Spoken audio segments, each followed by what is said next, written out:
faire la part des choses, parce que dans le courant de l'histoire de l'Église, il y a eu beaucoup de déviations par rapport à Israël et par rapport à l'Église. Et ce matin, je voudrais, non pas moi, mais la parole, parce que la parole est le fondement de ce que nous croyons. Si nous lisons le psaume 119, au verset 162, il est dit « Ta parole, ô Dieu, est le fondement de la vérité. »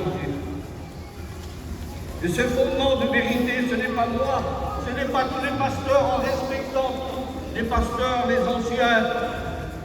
Le fondement demeure Dieu, sur laquelle notre foi est basée. Notre foi n'est pas basée sur une organisation. Notre foi n'est pas basée sur un concept philosophique qui dépend de la sagesse des hommes. Notre foi est fondée en Dieu. Et je voudrais affermir votre foi, Église du Seigneur, que nous nous affermissions ensemble pour qu'il y ait une évolution, pour que nous devenions à une maturité spirituelle. Il y en a qui n'ont jamais grandi dans la foi, ils ont resté au stade de l'enfance. Et l'Écriture nous rappelle que nous devons évoluer. Il ne faut pas que nous soyons des chrétiens astrophiés, parce qu'il y a une anomalie s'il n'y a pas de maturité. Et je voudrais prendre mon temps ce matin pour vous expliquer ce qu'est l'Écriture. L'Écriture sainte ne dépend pas de l'Église. L'Écriture sainte, eh bien, ne dépend pas, comme l'a dit l'Église catholique, qui a proclamé la tradition au-dessus de l'autorité de la Bible au Concile de Trente en 1563. L'autorité de l'Écriture sainte ne dépend pas de l'Église, parce que l'Église a été fondée sur la doctrine, a été fondée sur l'enseignement des apôtres et des prophètes. Jésus-Christ étant lui-même la pierre angulaire, le fondement ultime de l'Église. Que Dieu soit béni.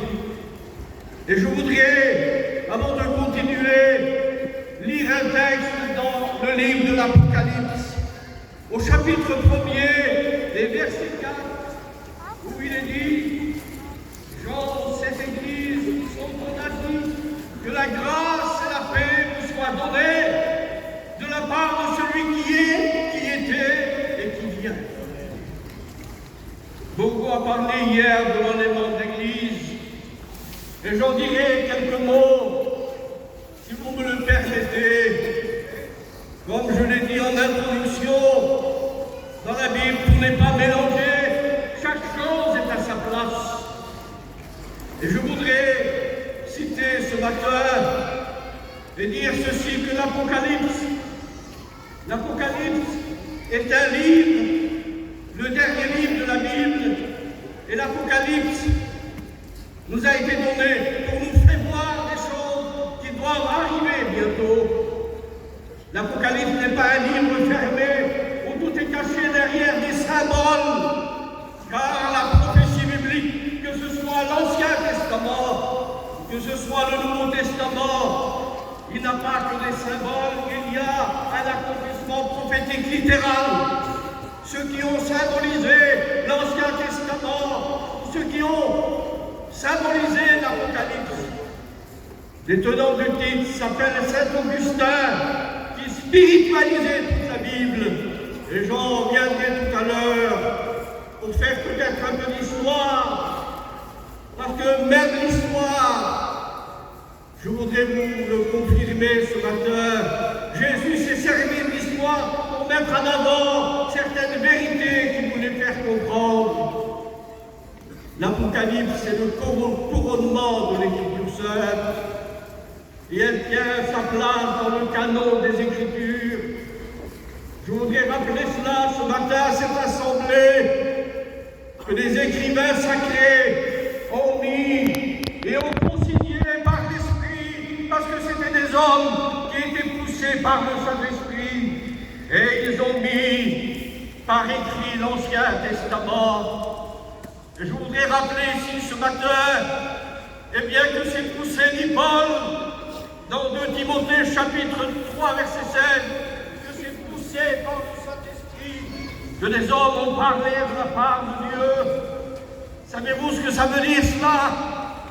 Que des hommes ont parlé de la part de Dieu, que ce soit à partir du fondement de l'Église à la Pentecôte au printemps de l'an 33. L'Église n'a pas été fondée ultérieurement, parce que l'Église n'a rien à voir avec l'Ancien Testament.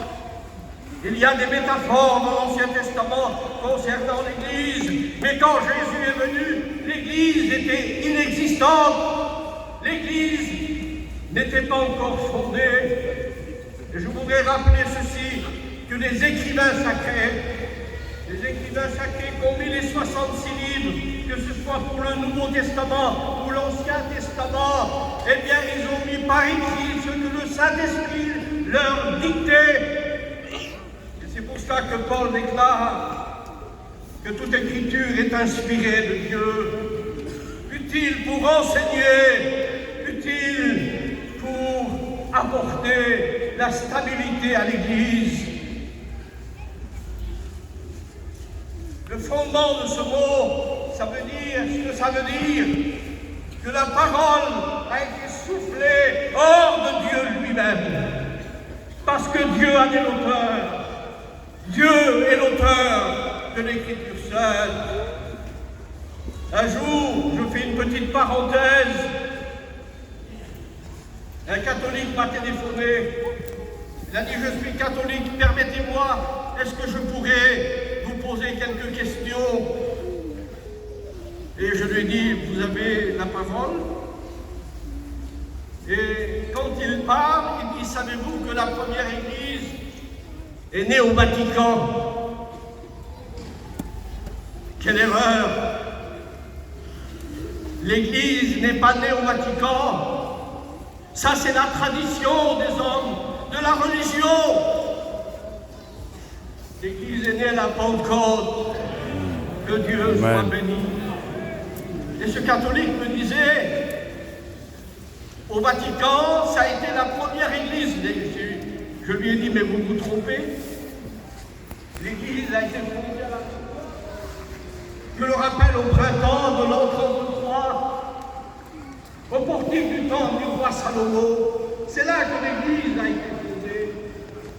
Et il me disait, mais vous vous trompez, je ne dis pas du tout, lisez les Écritures, vous suivez une tradition. Et il me dit, l'apôtre Pierre est venu fonder l'Église à Rome, mais quelle aberration! C'est pas l'apôtre Pierre qui a fondé l'Église à Rome, ça c'est la tradition qui le déclare. Je voudrais rappeler à cette assemblée ce matin que nous ne connaissons pas tout, plusieurs choses nous échappent. Mais nous savons une chose, ce que les anciens nous ont transmis, eh bien, nous voulons suivre, eh bien, les mêmes traces. Les mêmes traces que nos anciens, ils ne sont plus là, mais ils sont dans notre mémoire. Parce que l'Église a un but final. Et le but final de l'Église, c'est quoi, mes frères et sœurs? Le but final de l'Église, c'est de se trouver des volontés du Seigneur. Amen. Et ça, c'est l'espérance de la véritable Église. Et ce catholique me dit, je dis, vous parlez du Vatican, mais savez-vous ce que ça veut dire, le mot Vatican? Il me dit, je ne sais pas. Je dis, vous voulez parler de l'Église catholique du Vatican? Je dis, vous ne savez même pas quelle est la signification du mot Vatican. Et je m'en vais vous le dire. Le mot Vatican, dans sa racine, en latin, le mot vaticinia signifie incantation, sorcellerie, divination. Voilà ce que me dit le mot Vatican. Et on a continué à parler Et lorsque je lui dis ça, il m'a dit, vous êtes animé de l'esprit de l'Antichrist. Quelle aberration! Nous connaissons Dieu. Nous ne sommes pas une religion. La véritable Église, c'est à qui elle appartient. Car Jésus a déclaré dans l'évangile de Matthieu, chapitre 16, verset 18, il rappelle à Pierre, tu es Pierre, sur cette pierre je bâtirai mon Église. Nous savons tous ici que Jésus n'a pas bâti son Église sur l'apôtre Pierre, où l'Église catholique déclare que c'était le premier pape. Mais dans l'histoire, nous pouvons démolir la prétention de cette organisation hiérarchisée. Le premier pape dans l'histoire a été Léon Ier le Grand. En 441, l'histoire prouve que l'apôtre Pierre, et par rapport à l'Écriture, qu'il n'y avait pas de hiérarchie apostolique. Pierre était un apôtre comme tous les autres apôtres. Et c'est pas sur lui que Jésus a fondé l'Église. Il a dit, je bâtirai mon Église. Et cette Église n'appartient pas aux hommes. Cette Église n'appartient pas à une organisation, même pas à Vie et Lumière. Le propriétaire a dit Jésus. Il a dit, je bâtirai mon Église. Elle lui appartient. Il en est le propriétaire et le fondateur de cette Église. Il a dit, je bâtirai mon Église. Et cette Église, elle se retrouve en Apocalypse par rapport au verset que nous avons lu, au verset 4, ô cette Église qui sont en Asie, que la grâce et la paix nous soient données. De la part de celui qui est, qui était, qui vient, nous sommes là devant le tétragramme. C'est la première fois en Apocalypse où il est dit que Jésus, par rapport à l'enseignement biblique, que Jésus est représenté ici comme le tétragramme de la part de celui qui était et qui vient, que Dieu soit béni. Le tétragramme, pour certains peut-être qui ne le savent pas, le tétragramme, c'est 4 lettres qui rappellent le nom divin, le nom de Dieu, qui a été rappelé à Moïse dans Exode 3,14, quand Moïse déclare ces mots. Si les enfants d'Israël, les Hébreux me demandent quel est ton nom, Dieu répond, tu diras, je suis envoyé vers vous. C'est l'être éternel. C'est l'être qui ne change pas, qui ne varie pas dans le temps. Dieu habite une lumière inaccessible que nul homme n'a vu ni ne peut voir. Et pourtant, ce Dieu inaccessible s'est rendu accessible par Jésus-Christ, parce que l'on ne peut pas voir Dieu en dehors de Jésus. On voit Dieu sur la face du Christ et de l'Écriture. Alors, je ne voudrais pas trop m'éloigner, mais je voudrais vous rappeler ce matin que nous pouvons faire la différence entre Israël et l'Église. Parce que comme les enseignants, de l'époque de Saint-Augustin, les théologiens, ont rappelé ceci, que l'Église a remplacé Israël, ou que l'Église, c'est une continuation d'Israël. Et je voudrais ce matin vous rappeler que l'Église n'est pas une continuation d'Israël, elle est une parenthèse dans le temps. Que Dieu soit béni. Elle est une parenthèse dans le temps. L'Église n'est pas un vin nouveau dans de vieilles outres. L'Église est un vin nouveau dans des outres neuves. Que Dieu soit béni. Il faut que nous fassions la différence entre l'ancienne alliance et la nouvelle alliance. Et je voudrais rappeler un texte du Deutéronome chapitre 7, verset 6, où Dieu déclare concernant Israël, tu es un peuple saint, Et Dieu t'a choisi. C'est ce que Dieu déclare à Israël. Tu es un peuple saint et Dieu t'a choisi. Dieu, dans sa préscience, a choisi un peuple. Et ce peuple, c'est le peuple juif. Parce que le salut vient des Juifs, dit Jésus. La Bible, elle nous vient de qui? La Bible, l'Écriture sainte, elle nous vient du peuple de Dieu. Si le salut vient des Juifs, l'Écriture vient aussi du peuple de Dieu, le peuple juif. La naissance de Jésus, eh bien, c'était prophétisé par le prophète Michée. De toi, Bethléem, sortira celui qui dominera sur Israël et dont l'origine remonte aux temps anciens, au jour de l'éternité. De toi, Bethléem, sortira celui qui dominera. Et je voudrais vous rappeler ici, à cette assemblée, que rien ne se fera en dehors de lui, parce qu'il est le centre de l'Ancien et du Nouveau Testament. Il est l'accomplissement de la loi. Et je voudrais dire ce matin à cette assemblée que Jésus n'est pas devenu le Fils de Dieu à partir de Bethléem.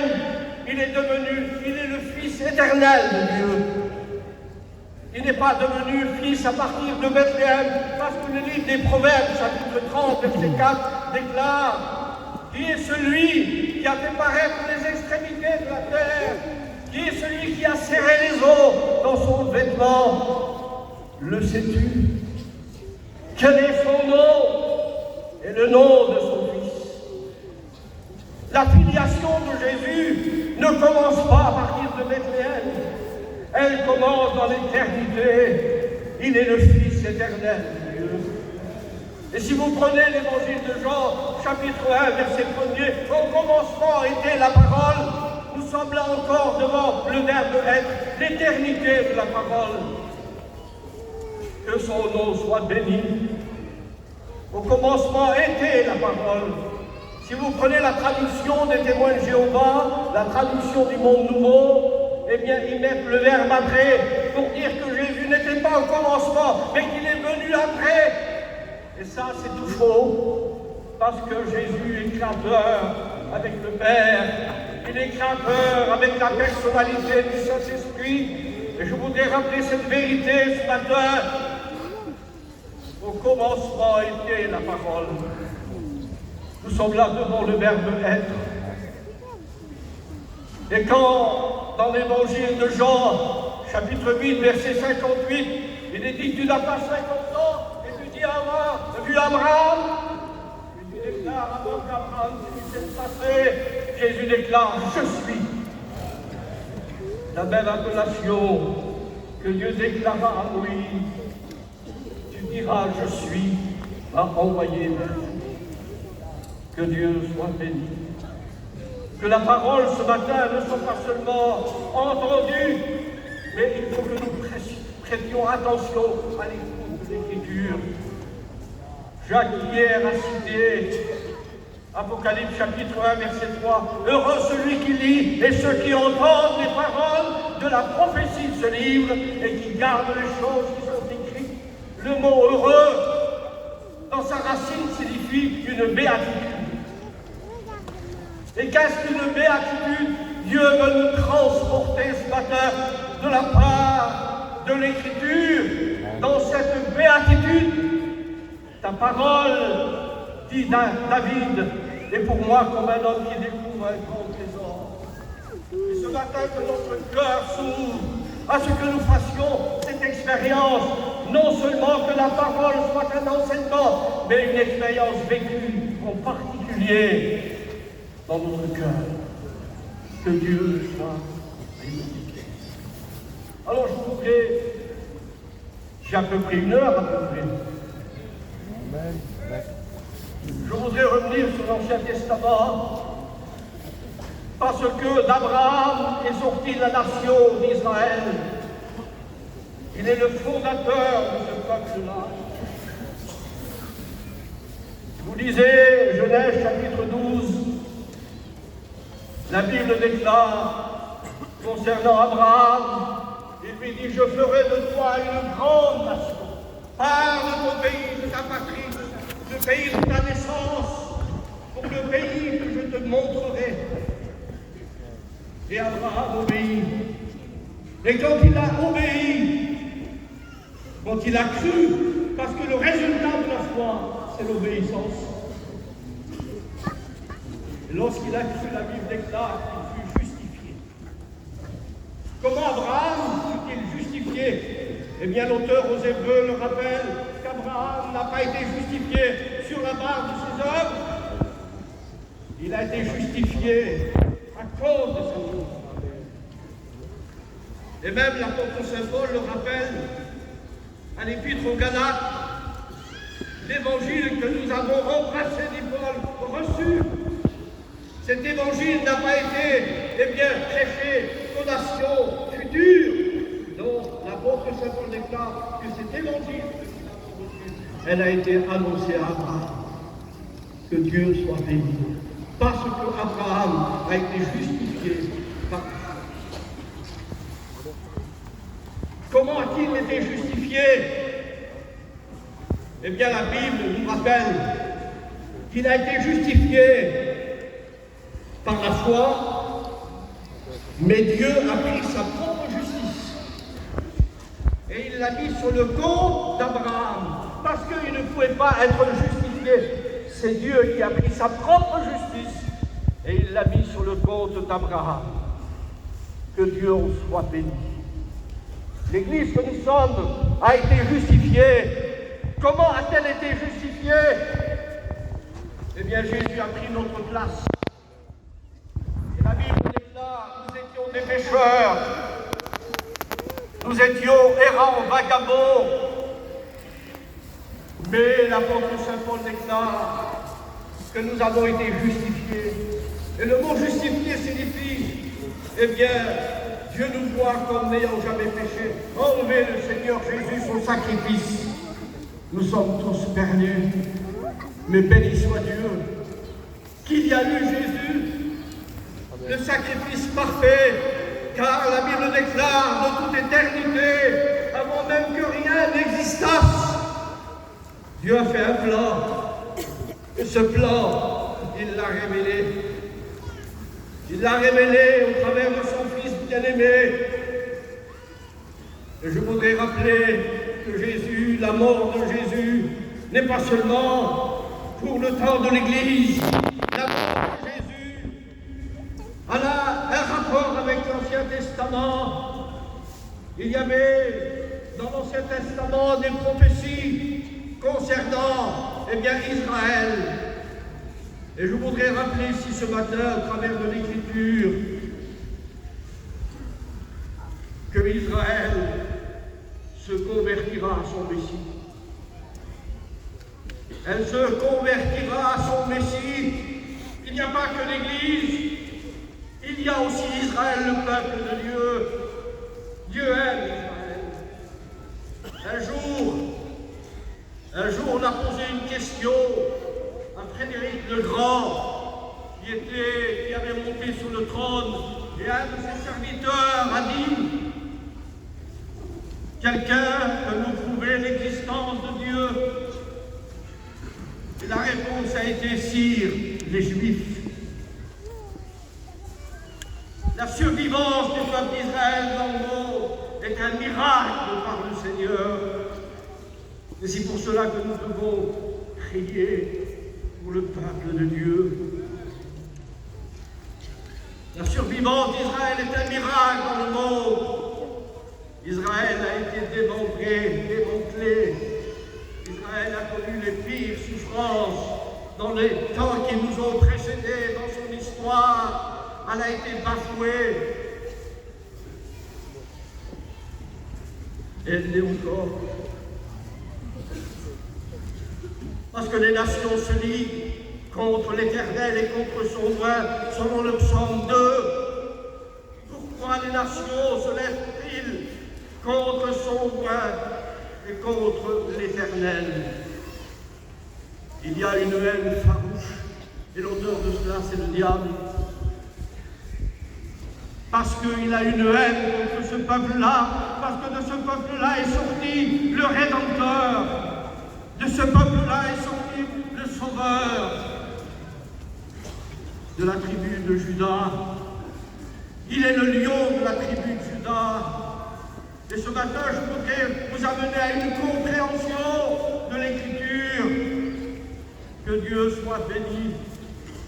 Je voudrais amener chaque personne ce matin, sans prétention, comme le font mes frères de l'enseignement, vous amener à une compréhension de l'Écriture. Je voudrais rappeler cela à partir de la prophétie de Genèse 3:15.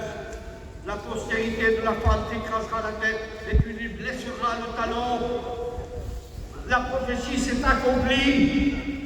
La postérité, c'est pas Marie, parce que ce n'est pas Marie qui est mise en cause, bien que c'était la mère de Jésus. Elle a été fidèle.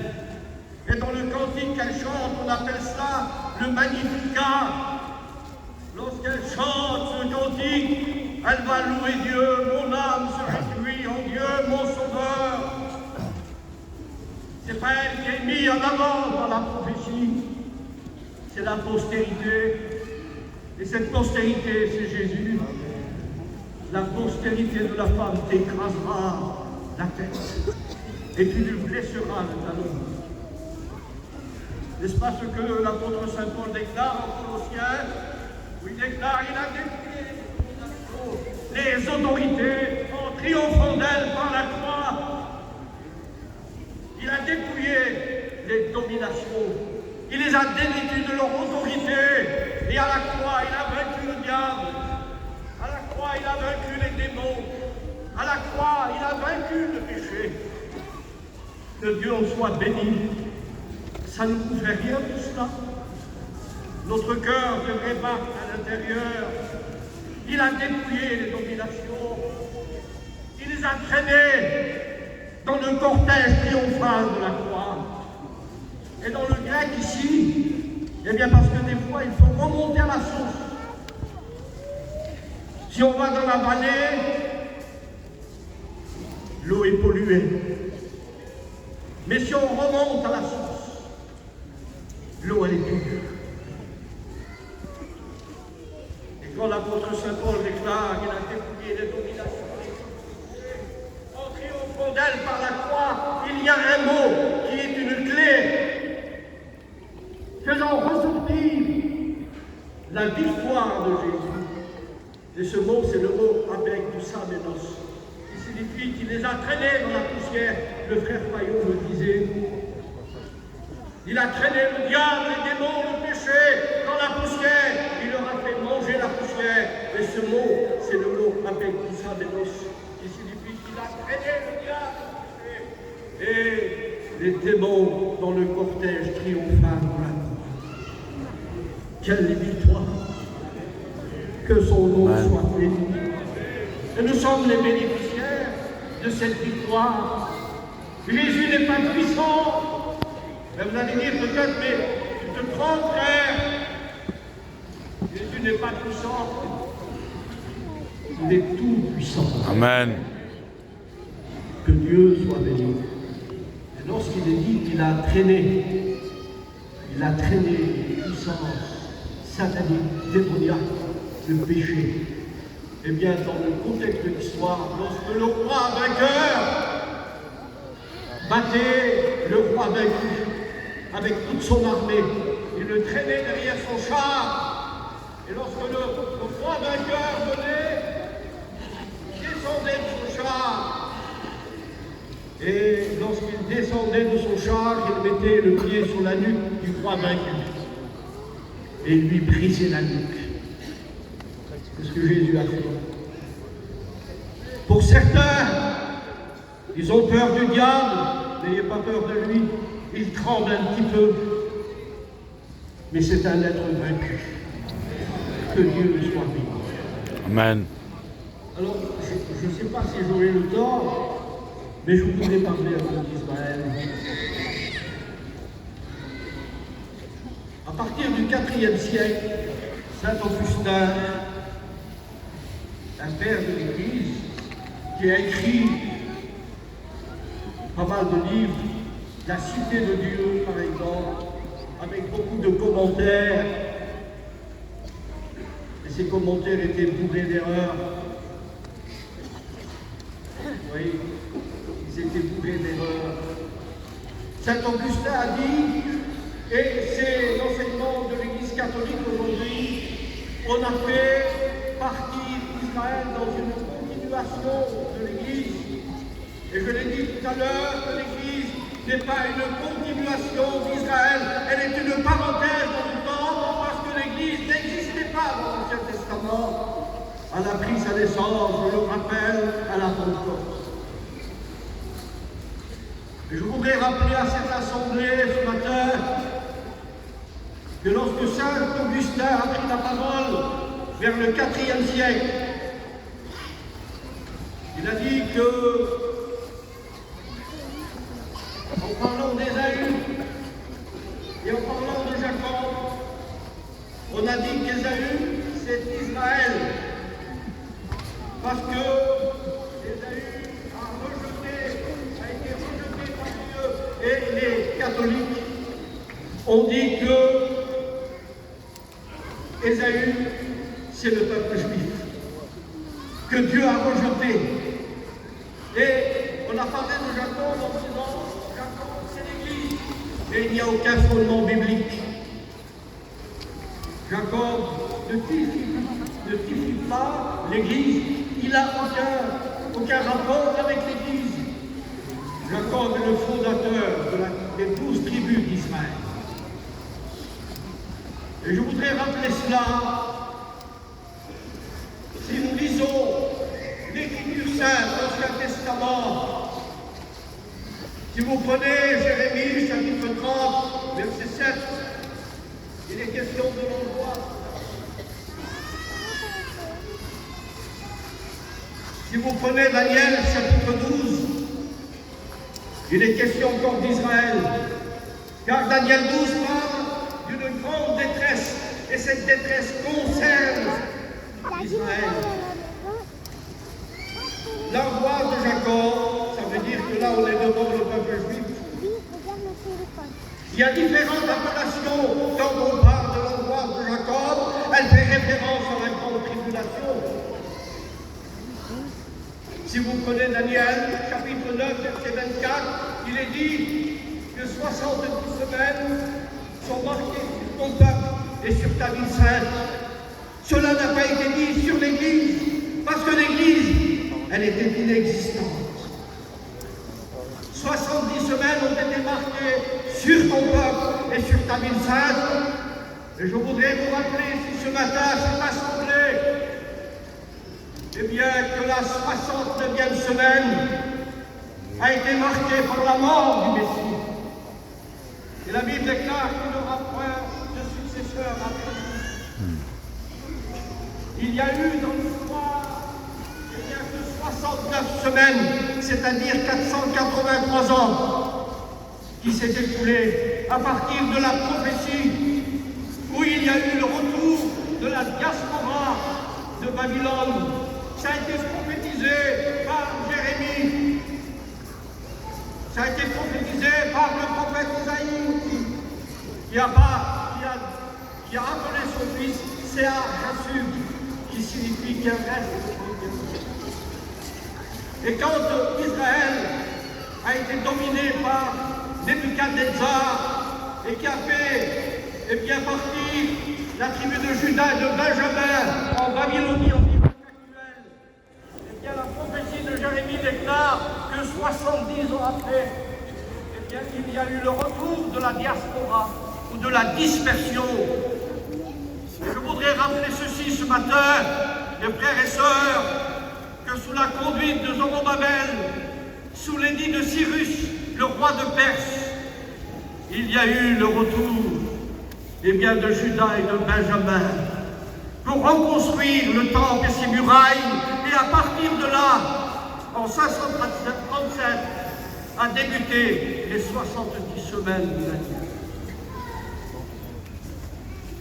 Il y a une semaine qui manque, il nous manque plein de temps pour parler de toutes ces choses. Il manque une semaine, où la placer? Est-ce qu'il faut la placer après la mort de Jésus ou avant la mort de Jésus? Eh bien, je voudrais vous dire ce matin, par l'Écriture, que la 70e semaine n'a pas eu son accomplissement. Elle va démarrer avec l'apparition de l'Antichrist. Oui, quand l'Église sera enlevée, eh bien, la 70e semaine va marquer son temps avec l'apparition de l'Antichrist. Le serpent déguisé en Messie, c'est ça ce que ça veut dire, le serpent déguisé en Messie. Le serpent, c'est l'usurpateur, le trompeur, le séducteur. Mais je voudrais vous rappeler ce matin, oh, que Dieu soit béni. Jésus-Christ l'a vaincu. Amen. La 70e semaine ne fait pas partie de l'Église. Elle sera enlevée avant que ne paraisse l'Antichrist. Il faut que celui qui le retient, dit Paul, 2 Thessaloniciens chapitre 2, versets 5, 6, il faut que celui qui le retient ait disparu. Alors paraîtra l'impie que le Seigneur détruira par le souffle de sa bouche et par l'éclat de son avènement. Que Dieu soit béni pour les références bibliques. Il ne faut pas déduire les textes de la Bible par nos idées. Il y en a qui fondent un enseignement sur un texte isolé de la Bible. On ne peut pas fonder sur un texte isolé de la Bible, eh bien, une doctrine. Il faut une généralité de texte. Il ne faut pas qu'un verset détruit un autre verset. Ça veut dire que si un verset détruit un autre verset, eh bien, c'est parce que celui qui met en avant ses idées, eh bien, détruit l'enseignement doctrinal. Je voudrais rappeler ici ce matin que l'Écriture ne se contredit pas. Elle est inspirée du commencement de la Genèse à l'Apocalypse. Et c'est ce qui différencie la Bible des autres écrits humains. Il y a eu des grands écrivains qui ont marqué le temps. Mais je voudrais rappeler à cette assemblée que l'Écriture est inspirée, que Dieu en soit béni, parce que Dieu est l'auteur. Le Saint-Esprit a inspiré les hommes de Dieu qui ont mis par écrit la Bible, que ce soit l'Ancien ou le Nouveau Testament. Il est 11h05. Je voudrais prendre encore 10 minutes pour vous dire ce matin qu'il ne faut pas que nous mélangions Israël et l'Église. La Bible déclare qu'Israël a rejeté le Messie. Mais ça, c'était dans le plan de Dieu. Israël a rejeté son Messie. C'était dans la pression de Dieu pour que le salut, dit Paul, se tourne vers les païens que nous étions. Je voudrais rappeler ceci, mes frères et sœurs, avec l'Écriture, que Dieu soit béni. Paul déclare qu'il y aura le rétablissement d'Israël. Ce qui contredit, eh bien, Saint Augustin et tous les pères de l'Église, pas tous, certains, tenaient, eh bien, la route, comme les pères apostoliques. Après, il y a eu les pères de l'Église. Mais je voudrais vous dire ce matin, mes frères et sœurs, et affermir votre foi. Si vous lisez Amos chapitre 9, il est question d'Israël.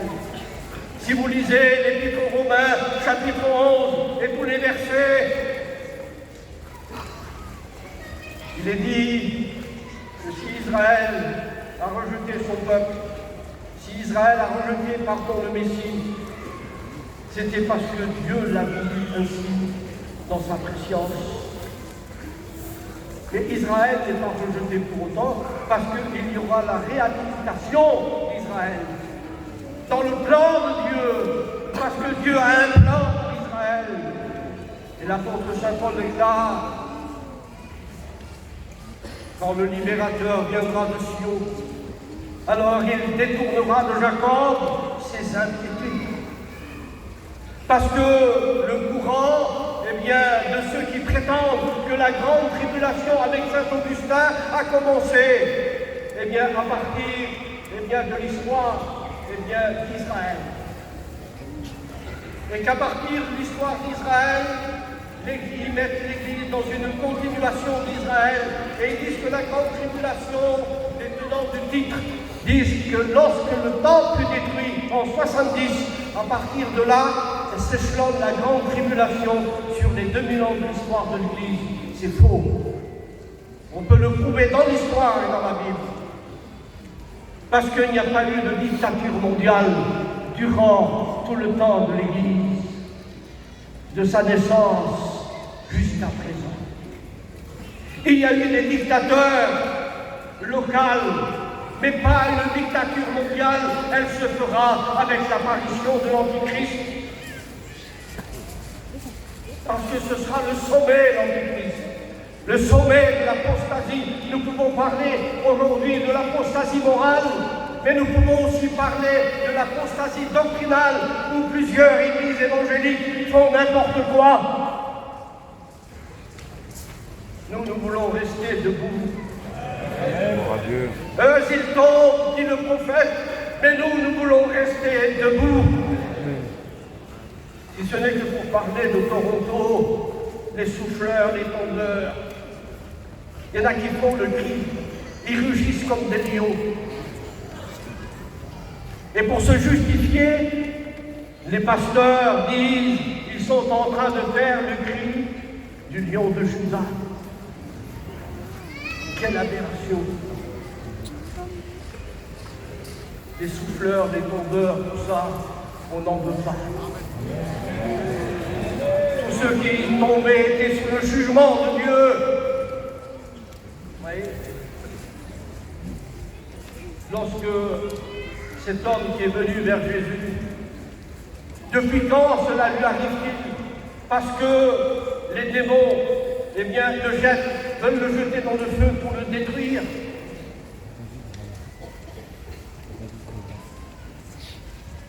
Mais lorsque le Seigneur rappelle ceci dans les évangiles, le Père ne tombe pas à la renverse, le Père s'agenouille devant Jésus. Pourquoi je dis cela? Parce que jamais dans la Bible, ceux qui étaient sous la bénédiction de Dieu ne tombaient pas à la renverse, ils tombaient la face contre terre. C'est le sens de l'adoration. Le mot proskineos signifie se mettre la face contre terre, faire quelque chose. C'est se mettre la face contre terre. Et là, on est devant la vénération. Tous ceux qui tombaient étaient sous le jugement de Dieu. Tous ceux qui adoraient Dieu tombaient sur leur face. C'est le signe de l'adoration. Je voudrais vous dire ce matin, frères et sœurs, ce que l'apôtre Saint Paul déclare. Offrez vos corps comme un sacrifice vivant. Dans l'Ancien Testament, il n'y avait que des sacrifices morts. Dans le Nouveau Testament, Paul exhorte l'Église à offrir vos corps comme un sacrifice vivant, qui sera de votre part un culte agréable. Et là, le mot culte est attribué à Dieu. Il est attribué à Dieu et à Jésus seul. C'est le mot latré, qui a donné aussi le mot latria, où il y a le mot latrie, où les religions vénèrent des dieux faits par les mains des hommes. Nous vénérons le vrai Dieu. Dans le mot latria, il y a le mot latrie. Quand on parle de l'idolâtrie, c'est vénérer les idoles. Ces dieux-là, on n'en veut pas. Les dieux faits par la main des hommes, eh bien ces dieux-là ressemblent à ceux qui les ont fabriqués. Ces dieux-là, il faut les porter sur les épaules. Comment pouvez-vous, si on a un petit peu de réflexion, comment peuvent-ils porter les fardeaux de ceux qui les portent? Parce qu'ils sont portés eux-mêmes. Notre Dieu, c'est pas ça. Notre Dieu a créé l'univers. Que Dieu soit béni. Il a créé l'univers, des choses visibles et invisibles. Tout a été créé par lui et pour lui. Et là, nous sommes encore devant l'apôtre Paul qui nous parle d'une doxologie, c'est-à-dire donner gloire à Dieu. Que Dieu soit béni. Alors c'est compliqué de parler de tout. Et je voudrais conclure en vous disant ceci. Si Israël a été rejetée, elle sera réhabilitée. Parce que dans le millénium, elle fera la plus grande évangélisation du monde. 10 hommes des nations, dit le prophète Zacharie, le livre de Zacharie, 10 hommes des nations se pencheront sur la robe d'un juif et diront: nous voulons aller avec vous à Jérusalem parce que nous savons que votre Dieu est le véritable Dieu. Jésus sera connu comme étant le prince des rois de la terre. Selon Apocalypse chapitre 1, verset 5, il sera appelé le prince des rois de la terre, c'est-à-dire il sera le souverain chef. Que Dieu soit béni. Aujourd'hui, les hommes du monde se convertissent au christianisme. Dans le millénium, ils se convertiront au messianisme. Ils se convertiront au Messie. Et la terre sera remplie de la connaissance de l'Éternel, comme les eaux qui coulent au fond des mers. La gloire de Dieu paraîtra dans le millénium ou l'âge d'or. Que son nom soit béni. Je voudrais juste dire ceci. Nous sommes la véritable Église. Amen. Apocalypse 17 concernant Babylone, la Babylone religieuse et politique, je ne peux pas entrer dans les détails, mais je voudrais vous dire ceci, que la Bible déclare: elle est parée d'or. Et le mot parée d'or ici, dans le texte, dans sa racine, signifie plaqué. C'est ce que ça veut dire. Elle est parée d'or. Elle paraît, mais c'est du factice. Nous sommes de la véritable Église. Que Dieu soit béni. Et cette Église, elle est pure. Parce qu'elle a été sanctifiée par le sang précieux. Pourquoi le sang précieux de Jésus? Le sang de Jésus avait-il quelque chose de différent? Oui. Le sang précieux de Jésus, dit l'apôtre. Pourquoi était-il précieux, le sang de Jésus? Je vous pose la question. C'était du sang comme vous et moi qu'avait Jésus dans son côté humain.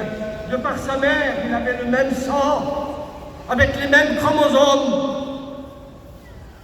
Pourquoi l'apôtre déclare que Jésus, son sang, le sang précieux de Jésus? Savez-vous pourquoi? Parce que la Bible déclare que Jésus a été tenté comme nous en toutes choses, n'ayant jamais commis de péché. Comment Jésus a-t-il été tenté? Il a été tenté comme nous, et certains exégèses, commentateurs de la Bible, ont déclaré que Jésus n'avait pas porté que nos péchés, mais il a porté ses propres péchés. Quelle aberration! Défier la sainteté de notre Seigneur Jésus. Qui me convaincra, disait-il, de pécher? Le prince de ce monde n'a rien en moi. S'il y aurait eu une faille dans sa vie, personne n'aurait été sauvé.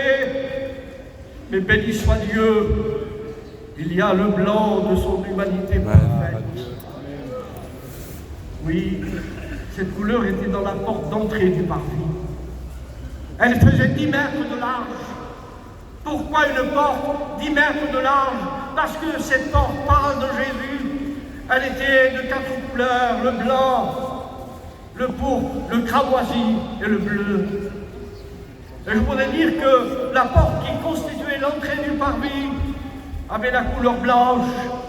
Et la Bible déclare que nous avons passé par la porte qui est Jésus. 10 mètres de large, ça veut dire que le salut, il est pour tous les hommes.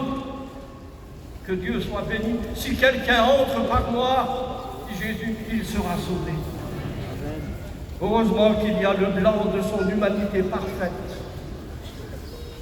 qui nous a fait entrer dans le sanctuaire. Pourquoi le sang de Jésus est précieux? Alors je voudrais vous le rappeler ce matin, que son nom soit béni. Jésus a été tenté en toutes choses, mais il est le seul qui n'a point commis le péché. Nous avons tous été tentés, comme Jésus le rappelle, il a été tenté en toutes choses, comme nous, mais n'ayant jamais commis de péché. Je voudrais dire à cette assemblée ce matin que nous avons été tentés de l'intérieur, parce que d'où viennent les querelles, les méchancetés, les adultères? Ça vient du dedans, dit Jésus. Mais Jésus n'a jamais été tenté de l'intérieur, il a été tenté de l'extérieur. Son cœur n'a jamais été touché par le péché.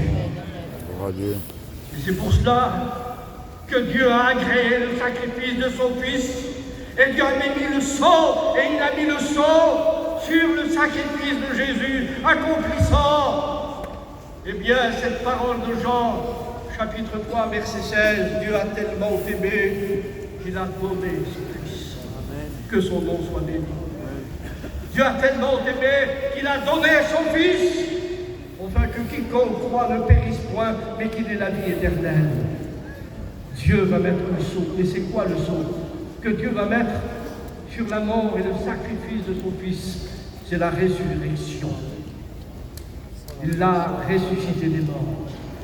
Jésus n'est pas resté au tombeau. Il n'a même pas connu la décomposition, pardonnez-moi, la corruption, parce qu'il était prophétisé que le Fils de l'homme ne verrait pas la corruption. Il est ressuscité le 3e jour. Et la résurrection, c'est le plus grand miracle de la Bible. Si nous croyons à la résurrection, nous croyons à tous les autres miracles. Que Dieu soit béni. Alors je vais fermer la Bible. Et je voudrais vous rappeler ce que Jésus déclare. Que l'Église, la grande tribulation, elle est indexée sur Israël, l'angoisse de Jacob. Elle est indexée sur les 70 semaines de Daniel. 70 semaines ont été fixées sur ton peuple. C'est encore les Juifs. Jésus le rappelle dans Matthieu 24, verset 20, une grande détresse qui va s'abattre sur le monde.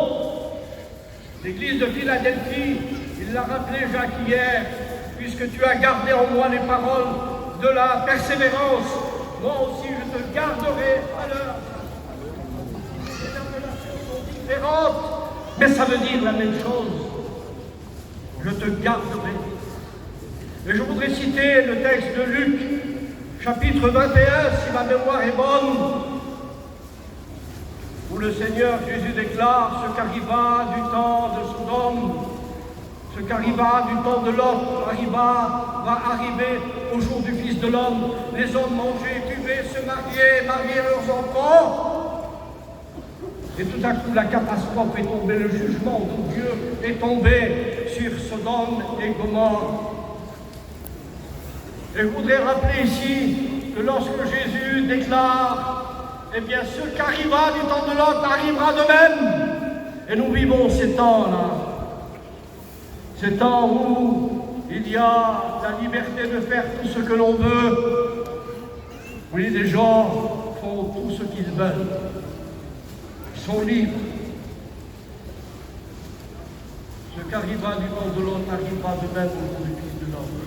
Mais quand Lot était en sécurité, dans la petite ville de Tsoar, le jugement de Dieu est tombé. Le jugement ne va pas tomber sur l'Église. Le jugement va tomber sur ceux qui vivent dans les ténèbres, dit Paul. Ce jour va surprendre ceux qui vivent dans les ténèbres, mais pas l'Église, elle vit dans la lumière.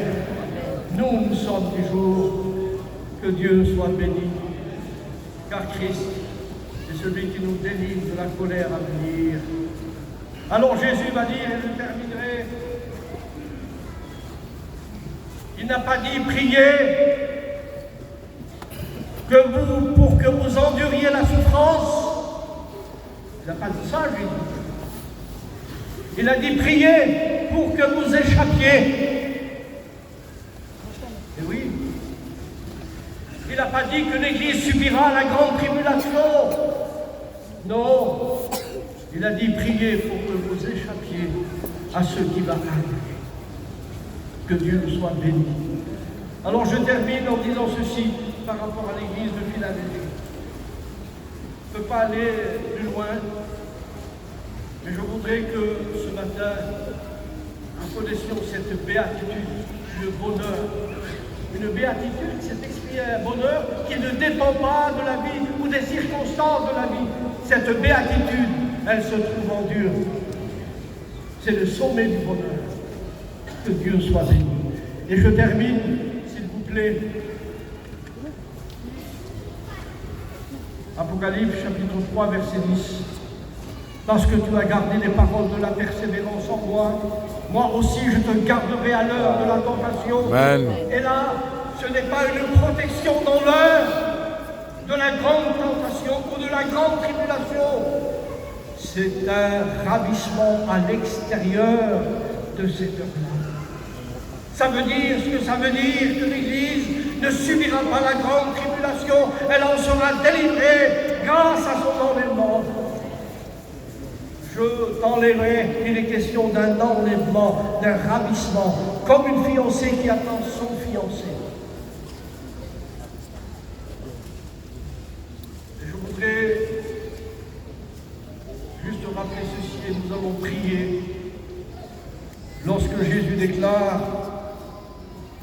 que l'Église de Philadelphie avait gardé les paroles de la persévérance, elle sera gardée à l'heure de la tentation. Et là, c'est le mot « ek » qui a donné en français le mot « église ».